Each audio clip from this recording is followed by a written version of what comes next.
सुनीता एक middle class family से belong करती थी। आज उसे लड़के वाले देखने आने वाले थे। इस वजह से उसके पिता लल्लन सुबह से ही गाड़ी के पहिए की तरह घूम रहे थे। अरे इन पुराने चादरों को उठा दो, उसकी जगह वो नया वाला चादर बिछाओ जो मैं कल लाया था, और सोफे पर एक तिनका भी दिखा दो, तुम लोगों की खैर नहीं। हाँ, मैं अभी देशी घी की मिठाइयाँ लेकर आता हूँ। क्या हुआ पापा, आप सुबह से इतना दौड़ धूप क्यों कर रहे हैं? लड़के वाले मुझे देखने वैसे भी शाम को आएंगे। भला इस गर्मी में कौन दोपहर को किसी के घर जाता है? सब तो सोकर आराम कर रहे होते हैं। मुझे पता है बेटी, लेकिन मैं नहीं चाहता कि मेरी तरफ से कोई भी चूक हो। हम लड़की वाले हैं, शादी ब्याह के मामले में बड़ी फूंक फूंक कर कदम रखना पड़ता है। तुम अभी ये सब नहीं समझोगी, जब तुम्हारी भी बेटी होगी ना तब समझ में आएगा। खैर वो सब छोड़ो और जाकर अच्छे से तैयार हो जाओ। आज मेरी बेटी परी से भी सुंदर दिखनी चाहिए। शाम होते ही निरुपमा और महेश ने सुनीता के घर पर दस्तक दी। निरुपमा के ठाट बाट को देखकर लल्लन के आश्चर्य का ठिकाना न रहा। वो धीरे से अपनी पत्नी उषा से बोला, ये लोग तो बड़े घर के लगते हैं उषा। इतनी महंगी साड़ी और हीरो का हार तो अमीर घराने के लोग ही पहनते हैं। महेश भी कोट पहने बिल्कुल बड़ा बिजनेसमैन लग रहा है। पता नहीं उन्हें हमारी बेटी पसंद आएगी कि नहीं। शुभ शुभ बोलिए जी। आपको तो भगवान का धन्यवाद करना चाहिए कि उन्होंने आपकी बेटी के लिए इतने बड़े घर का रिश्ता भेजा है। अब यहाँ खड़े क्यों हैं? जाइए उनसे चाय नाश्ते के बारे में पूछिए। लल्लन घबराते हुए निरुपमा से बोलता है, आपने अभी तक कुछ लिया नहीं निरुपमा बहन? आपके लिए ही तो सब कुछ रखा है। ये देशी घी के लड्डू हमारे यहाँ के सबसे फेमस हलवाई सुक्खू लाल का है। निरुपमा जोर जोर से हंसते हुए बोली, लेंगे लेंगे भाई साहब, सब लेंगे, उसकी चिंता आप मत करिए। हम यहाँ लेने के लिए तो आए हैं, पहले लड़की को तो देख लें। उषा कमरे के अंदर से सुनीता को लेकर आती है। सुनीता की खूबसूरती को देखते ही महेश उस पर लट्टू हो जाता है और अपनी माँ निरुपमा से फुसफुसाते हुए बोलता है, माँ, ये लड़की नहीं साक्षात अप्सरा है माँ। मेरी तरफ से तो हाँ है। आप फटाफट शादी की डेट डिसाइड कीजिए। चुप कर महेश, पहले हम जिस काम के लिए आए हैं वो तो पूरा कर लेने दे। याद है ना, पिछली बार तेरी इसी हड़बड़ाहट के कारण वो दिल्ली वाला क्लाइंट छूट गया था। निरुपमा अपने बैग से एक कागज का टुकड़ा निकालकर लल्लन को देते हुए बोलती है, लीजिए भाई साहब, ये हमारी कुछ मांगे हैं, जिसे पूरा करते ही हम आपकी बेटी सुनीता को हंसी खुशी अपने घर की बहू बनाने को तैयार हैं। सच कहूँ तो हम बहुत किस्मत वाले हैं, जिसे सुनीता जैसी सुंदर और सुशील बहू मिलेगी। मांगे? कैसी मांगे निरुपमा बहन? निरुपमा जोर जोर से ठहाके लगाते हुए बोली, आप बिना बहुत भोले हैं भाई साहब। सारे बाल पक गए लेकिन दुनियादारी नहीं समझी। अरे मैं दहेज की बात कर रही हूँ, दहेज की। इंग्लिश में क्या कहते हैं उसको? हाँ, याद आया, डाउरी। लल्लन कांपते हुए हाथों से उस लिस्ट को पढ़ता है। एक फ्रीज, एक बुलेट गाड़ी, 2 सोने की सिकड़ी, 2 सोने की अंगूठी, 1 सोने की घड़ी, 100 लोगों की एक शानदार पार्टी और 10 लाख रुपए कैश। इतना सब कुछ मैं कैसे अरेंज करूंगा निरुपमा बहन? क्या भाई साहब, कर दी ना छोटी बात। अरे लोग तो अपनी बेटी की शादी अच्छे घर में करने के लिए घर बार तक बेच देते हैं। आप सुनीता के लिए इतना भी नहीं कर सकते? जरा सोचिए, अगर आज आपने अपना हाथ खींचा और किसी गरीब दुखियारे घर में सुनीता की शादी कर दी, तो आपकी फूल जैसी बेटी दिन रात चूल्हा चौकाई करती रहेगी और हमारे घर में आई तो 2-2 नौकरों पर अपना हुक्म चलाएगी। निरुपमा की बात लल्लन के दिल पर जाकर लगती है।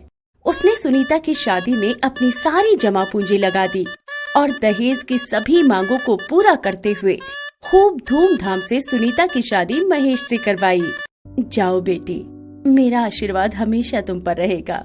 तुम सदा सुहागन रहो और अपनी सासू माँ को भी अपनी माँ जैसा प्यार और सम्मान देना मत भूलना। सुनीता के गृह प्रवेश करते ही जब निरुपमा और महेश दहेज का सारा सामान अपने घर में फिट कर रहे थे, तभी उन्हें पता चला कि वो लिस्ट में कूलर और पंखा लिखना तो भूल ही गए, इसलिए उन्हें ये दोनों नहीं मिला। ये देखकर महेश गुस्से से आग बबूला हो जाता है। क्या माँ, आपसे एक काम ठीक से नहीं होता। अब बिना कूलर या पंखे के मैं इस चिलचिलाती हुई गर्मी में कैसे रहूंगा? अरे कोई बात नहीं बेटा, जाकर सुनीता बहू से कह दे कि अपने बाप से एक कूलर और 2 पंखे भी मांग ले। इसमें इतना हाइपर होने की क्या बात है। महेश दौड़ते हुए सुनीता के पास जाता है और कड़कते हुए बोलता है, ए सुनीता, अपने पापा को फोन करके बोल दे, एक कूलर और 2 पंखे भी भेज दे। माँ गलती से लिस्ट में ये लिखना भूल गई थी। आप कैसी बातें कर रहे हैं जी? मेरे पापा ने पहले ही अपने जीवन भर की कमाई आपको सौंप दी है और आपकी मांगे पूरी करने के लिए घर तक गिरवी रख दिया। ऊपर से आप अब भी मुंह खोले हुए हैं। ए सुनीता, मेरे सामने ये सब इमोशनल ड्रामा मत कर। जितना बोला उतना कर, समझी क्या? नहीं तो क्या महेश? नहीं तो मैं तुझे अपने कमरे में सोने नहीं दूंगा। जाकर बाहर आंगन में सोना। महेश सुनीता को पकड़ उसे घसीटते हुए कमरे से बाहर निकाल देता है। सुनीता बाहर बैठकर रोते बिलखते रहती है। ये मैं किन लालचियों के चंगुल में फंस गई भगवान। इन दोनों ने तो मुझे और मेरे परिवार को पूरा बर्बाद कर दिया है। सुनीता इस घनघोर गर्मी में आंगन में पड़ी रहती है। वहीं महेश और निरुपमा अपने अपने कमरे में एक पुराना पंखा लगाकर चैन की नींद सो रहे थे। तभी आधी रात होने पर उफ, कितने मच्छर हैं यहाँ, बस चैन से सोने भी नहीं देते। ऊपर से इस गर्मी ने अलग ही कहर ढाया हुआ है। दिन में आग बरसता है और रात में तपन। क्या करूं कुछ समझ नहीं आता। तभी सुनीता को एक आइडिया आता है और वो इस घनघोर गर्मी से बचने के लिए फ्रिज में जाकर सो जाती है, जहाँ उसे तुरंत नींद आ जाती है और वो जोर जोर से खर्राटे लेने लगती है। तभी महेश घबराते हुए उठ जाता है। अरे ये डरावनी आवाज कहाँ से आ रही है? कहीं भूत तो नहीं? जरा देखो तो। महेश सारा घर छान मारता है। तभी रसोई में पहुँचते ही उसे फ्रिज के अंदर से वही आवाज सुनाई देती है। वो डर से थर थर कांपते हुए बोलता है, कौन हो तुम? सामने आओ। मेरे फ्रिज के अंदर क्या कर रहे हो? जय हनुमान ज्ञान गुण सागर, जय कपीसती लोक उजागर। तभी खर्राटे की आवाज और तेज हो जाती है, जिसे सुनकर महेश बहुत डर जाता है और अपनी माँ निरुपमा को बुलाता है। तू डर मत बेटा, अब भूत वूत कुछ नहीं होता। तू हॉरर फिल्में बहुत देखता है ना, इसीलिए किसी चूहे का चिचियाना भी तुझे भूत की आवाज लगता है। अगर ये भूत नहीं है तो कहीं कोई चोर तो नहीं जो हमारे घर में चोरी करने आया हो? क्या कहा? चोर? अरे कोई पकड़ो इस चोर को, कहीं ये मेरे सारे दहेज को चुरा कर ना ले जाए। अरे तू देख क्या रहा है नासपीटे, जाकर पकड़ इस चोर को। महेश घबराते हुए बोला।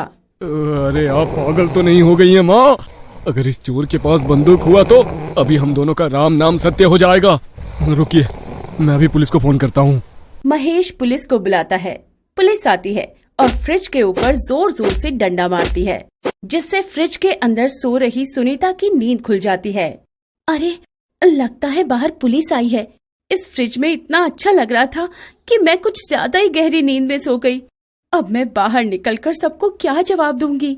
मेरे लालची पति और सासू माँ तो मेरा खून पी जाएंगे। तभी सुनीता को एक आइडिया आता है और वो भूतनी बनने का नाटक करते हुए निरुपमा से बोलती है, ए बुढ़िया, मैं हूँ चुड़ैल सत्य सुंदरी।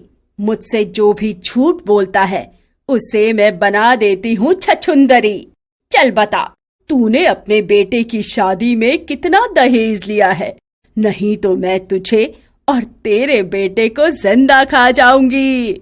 मैं सब बताती हूँ सत्य सुंदरी चुड़ैल, कृपया मुझे छछुंदरी मत बनाओ, नहीं तो भोले भाले लोगों की बेटियों से शादी में दहेज लेकर हम जो पैसा कमाते हैं उस धंधे पर ताला लग जाएगा।